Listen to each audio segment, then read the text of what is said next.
Hello people, welcome back into this channel, and in this video I will like to show you the way how to check your battery health on iPhone. So the first thing you have to do is to open your settings application, and after that you just need to scrolling down until you found this battery right here. So you just need to go click it.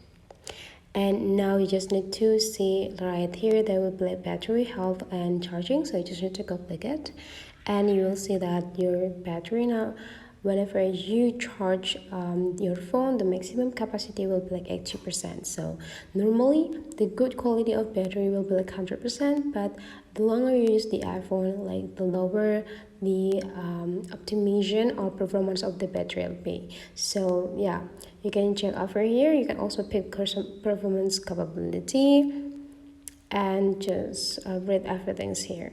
So here, that's the way how to check your battery health on iPhone. Hopefully this tutorial today is useful for you. So don't forget to leave some comment, like and subscribe into this channel, guys, and I will see you for the next video.